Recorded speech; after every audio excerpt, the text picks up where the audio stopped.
साथियों, इस वीडियो के माध्यम से मैं रेलवे की कुछ नाकामी और कुछ साजिश जो बेरोजगार युवाओं के प्रति रेलवे कर रही है उसको उजागर कर, अभी नई भर्ती जो आने वाली है भविष्य के अंदर में, उसको लेकर के हम लोग करने। दूसरी बात कर रहा हूं मेरे प्यारे साथियों, आरआरबी की ग्रुप डी की इसी वैकेंसी से जुड़ी हुई एक और घटना।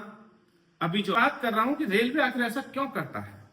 रेलवे के अधिकारी ये चाहते हैं कि हर भर्ती जो शुरू होने पर ही विवाद पैदा हो जाते हैं और अंत होने तक वो कई बार कोर्ट में जाती है, जिस कारण से सालों साल तक ये पूरा का पूरा मामला चलता रहे। नमस्कार मेरे प्यारे साथियों, मैं आपका अपना साथी गौरव जयराम, एआईटीओ राष्ट्रीय महासचिव। एआईटीओ मतलब अखिल भारतीय तकनीकी संगठन। साथियों, इस वीडियो के माध्यम से मैं रेलवे की कुछ नाकामी और कुछ साजिश जो बेरोजगार युवाओं के प्रति रेलवे कर रही है उसको उजागर करना चाहता हूं और आपकी आवाज को रेलवे के अधिकारियों तक पहुंचाने का प्रयास कर रहा हूं। साथियों, मैं 2-3 भर्तियों का जिक्र करूंगा जिन भर्तियों को लेकर के एआईटीओ पिछले 2024 दिसंबर 2024 से लेकर के आज तक रोड से लेकर के संसद तक और रेल भवन की बिल्डिंग तक और कोर्ट तक आपकी आवाज को बुलंद करने का काम कर रहा है। साथियों, सबसे पहले मैं बात कर रहा हूं आरआरबी ग्रुप डी की वो वैकेंसी 08/2024 जिसका नोटिफिकेशन 28 दिसंबर 2024 को जारी किया गया। उस वैकेंसी को जारी करने के समय हम सभी देश के युवाओं को एक उपेक्षा थी कि लगभग 1.5 लाख वैकेंसी जो ग्रुप डी की जो रिक्त पड़ी हैं, क्योंकि कई साल के बाद में वो भर्ती आई, हमको आशा थी कि 1.5 लाख पोस्ट कम से कम होंगी, लेकिन रेलवे ने ऐसा नहीं किया। रेलवे ने केवल 32,000 पोस्टों पर वैकेंसी देकर के और उसमें भी आईटीआई के बच्चों के अधिकारों को छीन करके 40 लाख आईटीआई के बच्चों को उससे बाहर और वंचित करने का जो काम किया वो बहुत ही दुर्भाग्यपूर्ण रहा। उसकी लड़ाई हम लोग कोर्ट में भी गए और आज भी हम लोग दोबारा से उसके ऊपर में कल डायरी नंबर रजिस्टर्ड हो चुका है आरआरबी ग्रुप डी के केस को लेकर के। उसमें एक और केस फाइल अभी नई भर्ती जो आने वाली है भविष्य के अंदर में, उसको लेकर के हम लोग करने जा रहे हैं। एआईटीओ पूरी तरीके से मुस्तैद है। एआईटीओ का प्रयास है कि देश के बेरोजगार युवा साथियों के साथ में अगर कहीं भी गलत होता है तो उसकी आवाज को मजबूती से रखना और सही दिशा में काम करना। दूसरी बात कर रहा हूं मेरे प्यारे साथियों, आरआरबी की ग्रुप डी की इसी वैकेंसी से जुड़ी हुई एक और घटना। अभी जो आप लोगों के सामने आई, कुछ समय पहले आपने देखा होगा कि तेलंगाना के हाई कोर्ट ने एक फैसला दिया। सीसीए के कैंडिडेट इसी भर्ती को लेकर के कोर्ट गए और कोर्ट में जाकर के उन्होंने अपनी दलील रखी और दलील उनकी थी और एक तरीके से दलील वाजिब थी। 2022 से पहले जो मार्क्स दिए जाते थे उसकी कुछ अलग स्थिति होती थी और 2022 के बाद में जो मार्क्स दिए जा रहे हैं उसका कुछ पैमाना बदल गया है। लेकिन इस भर्ती के अंदर में मेरिट बनाते समय दोनों को ही सेम वेटेज दिया जा रहा है। इसको लेकर के कुछ लोगों ने आपत्ति दाखिल की और उसको कोर्ट ने माना भी और उसको भर्ती को दोबारा से स्टे कर दिया है। अभी आरआरबी ग्रुप डी की 2024 की जो भर्ती है इस समय स्टे पर है, अभी रद्द नहीं हुई है, स्टे लगा हुआ है। अब मैं बात करता हूं यहीं से एक सीसीए कैंडिडेट की बात मैं और आपके सामने रखना चाहता हूं। सीसीए के कैंडिडेट को आईटीआई के पैरेलल माना जाता है, लेकिन उसको सम्मान और अधिकार पैरेलल नहीं मिलता है, जो उन बच्चों के साथ में अन्याय है। 1 साल तक कड़ी मेहनत करने के बाद खून पसीना पूरी मेहनत शिद्दत के साथ में काम करता है अप्रेंटिस करने वाला बच्चा, और उसके बाद उसको समान सम्मान समान अधिकार नहीं मिलता है। ग्रुप डी जीआईसी वैकेंसी में 20% का कोटा उसको निर्धारित किया गया है मात्र, और उसके पास में दूसरा विकल्प नहीं है। जबकि 60% जितने भी बच्चों ने अप्रेंटिस किया है नियम अनुसार उनको जॉब देने की जिम्मेदारी उस कंपनी की होती है, उस व्यवस्था की होती है जिसके अंडर में उसने अप्रेंटिस किया है। नियम ये भी है, लेकिन ऐसा ना करके केवल 20% पोस्ट ग्रुप डी में उनको देकर के उनके साथ में धोखा किया जा रहा है। मैं एआईटीओ राष्ट्रीय महासचिव होने के नाते पूरी जिम्मेदारी के साथ में मैंने रेल भवन को लेटर भी लिखा, मैंने स्वयं जाकर के लेटर दिया और मैंने एएलपी और टेक्नीशियन दोनों भर्तियों में सीसीए के कैंडिडेट को 20% का कोटा दिया जाने के लिए मैंने प्रार्थना पत्र वहां पे दाखिल किया है, मैंने अपना मांग पत्र दाखिल किया है। इसको लेकर के मैं कहना चाहता हूं, सीसीए के कैंडिडेट आप सब लोग एआईटीओ के हाथों को मजबूत कीजिए। हम आपकी लड़ाई को और मजबूती के साथ में रखेंगे और आपको एएलपी और टेक्नीशियन में भी 20% का कोटा दिलवाने का काम करेंगे। आप लोग अपनी इस संस्था एआईटीओ से जुड़ करके इसको मजबूत बनाने का काम करें। एआईटीओ के संदर्भ में एक बात और मैं कहना चाहता हूं, एआईटीओ की वेबसाइट इस समय पब्लिक कर दी गई है, aitoindia.org।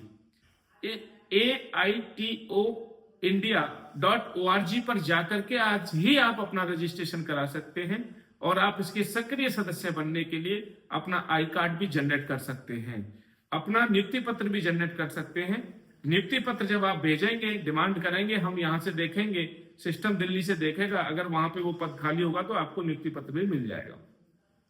इस परिवार को आप जितना मजबूत कर लेंगे, जितना आप बढ़ा लेंगे, इतनी ही मजबूती से आपकी आवाज को आगे रखा जा सकता है। ये तो बात रही सीसीए की। मैंने आईटीआई के संदर्भ में बात किया। मैं बात कर रहा हूं कि रेलवे आखिर ऐसा क्यों करता है।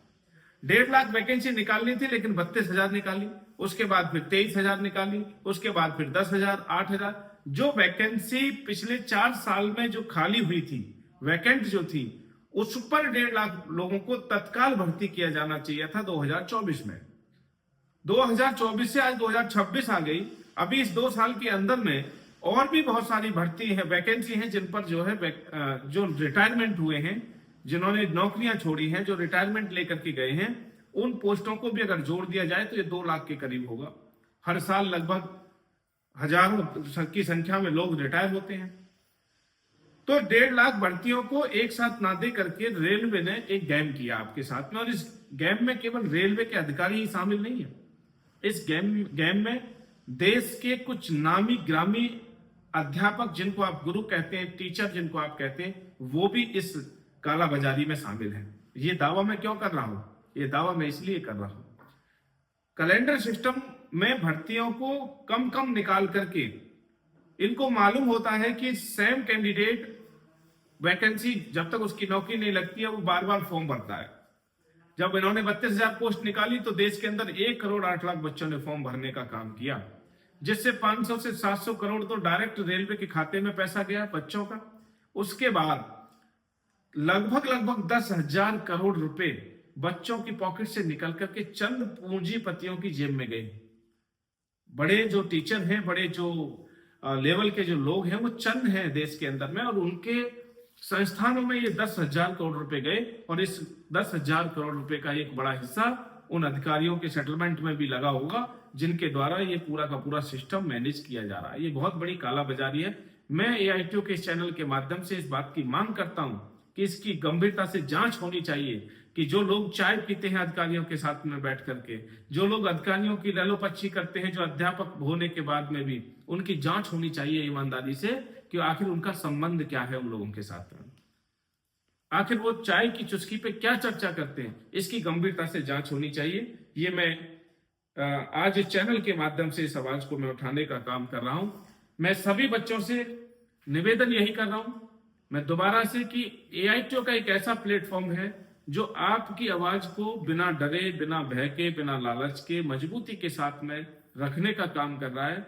आपने देखा एएलपी के संदर्भ में जो अभी हम लोग केस लड़ रहे हैं, एआईटीओ जो केस लड़ रहा है एएलपी के संदर्भ में, लगभग 5,000 बच्चों को छोड़ करके 19,000 पोस्टों पर जो बच्चे जो भर्ती हुए हैं, बाकी सारी की सारी पोस्टें, हमें ऐसी आशंका है कि ये लाइजन के कारण जो है उनको ज्वाइनिंग लेटर मिला। क्योंकि 15 जुलाई को जब टेस्ट हुआ तो लगभग 1,20,000 बच्चों ने टेस्ट दिया साइको का, लेकिन कंप्यूटर खराब होने की वजह से, कंप्यूटर खराब होने का बहाना बनाने की वजह से, उस पेपर में जब हमने दोबारा कराने की मांग की तो 31 अगस्त को चंद बच्चों को, मात्र 20,000 बच्चों को बुला करके एग्जाम करा लिया गया और उनसे वही क्वेश्चन पूछे गए जो 45 दिन पहले उनसे पूछे गए थे। और इसकी हमने आरटीआई भी लगाई, आरटीआई में जवाब भी आया, उन्होंने ये एक्सेप्ट किया है कि वही क्वेश्चन पूछे गए जो क्वेश्चन 45 दिन पहले यानी कि 15 जुलाई को पूछे गए थे। और ये भी हमने उनसे पूछा कि क्या एक शिफ्ट से ज्यादा शिफ्ट में या अलग अलग दिन पेपर कराया जाए तो क्या पूरे के पूरे जो पेपर कराए जा रहे हैं उनकी मनोदशा मनोस्थिति बच्चे की एक जैसी रह सकती है कि वो जो है लीगल है कि नहीं। तो इसका भी जवाब आरटीआई ने दिया है कि अगर एक शिफ्ट से ज्यादा शिफ्टों के अंदर में अगर एग्जाम कराया जाता है तो डेफिनेटली अलग अलग लेवल तय होता है, सोच का, समय का, धूप का, मौसम का, इन सारे की सारी चीजों का इफेक्ट इस पूरी की पूरी एग्जाम प्रक्रिया पे पड़ता है। तो हमने कोर्ट में जो केस किया है एएलपी को लेकर के वो यही किया है कि जब 2 दिन अलग अलग समय पे इनका एग्जाम कराया गया तो इसमें नॉर्मलाइजेशन की व्यवस्था से 15 जुलाई जिनका पेपर पहले हुआ था उनका अलग टी स्कोर बनना चाहिए और 31 वालों का अलग टी स्कोर बनना चाहिए। अगर ऐसा होता है तो हमारे कई हजार युवा साथियों को नौकरी करने का अवसर मिल जाएगा। ये जानबूझ करके पूरा का पूरा सिस्टम बना रहे हैं, जानबूझ करके चाहते हैं कि भर्ती को कोर्ट में लेकर के जाया जाए। अभी एएलपी की भर्ती पर भी स्टे लगा हुआ है, ज्वाइनिंग लेटर भले ही उन लोगों को मिल गए लेकिन उस पर स्टे लगा हुआ है, ज्वाइनिंग लेटर के ऊपर स्पष्ट रूप से लिखा हुआ है। हमारा कोई शौक नहीं है एआईटीओ का कोर्ट में जाना, हमारा कोई शौक नहीं है, लेकिन रेलवे के अधिकारी ये चाहते हैं कि हर भर्ती जो शुरू होने पर ही विवाद पैदा हो जाते हैं और अंत होने तक वो कई बार कोर्ट में जाती है, जिस कारण से सालों साल तक ये पूरा का पूरा मामला चलता रहता है और उनको ज्वाइनिंग करानी ही नहीं, इस उद्देश्य के साथ में वो भर्ती को निकालने का काम करते हैं। तो मेरा सभी आईटीआई के बच्चों से, तमाम पॉलिटेक्निक के बच्चों से, बेरोजगार मेरे युवा साथियों से निवेदन है कि गौरव जयराम एआईटीओ का ये चैनल ऑफिशियल चैनल है, जिससे आपको ऑफिशियल अपडेट हमेशा आपके हित से जुड़ी हुई, आपसे संबंधित खबरों को हम लोग यहाँ पे लेकर के आते हैं और इस संस्था से जुड़ करके आप इस संस्था को मजबूत कर सकते हैं। मैं दोबारा आपको बता देता हूं कि aitoindia.org पर जाकर आज ही अपना रजिस्ट्रेशन प्रारंभ कर दें, अपना आई कार्ड वहां से जनरेट कर लें, जिससे कि आप सक्रिय कार्यकर्ता के रूप में दिखने लगे। बहुत बहुत शुक्रिया। अगली खबर के लिए बने रहिए आप लोग, और अगर वीडियो आपको लगता है कि आपके काम की है, आपसे संबंधित है, तो इस चैनल को आप लोग सब्सक्राइब जरूर कर दीजिएगा और शेयर भी कर दीजिएगा। Thank you.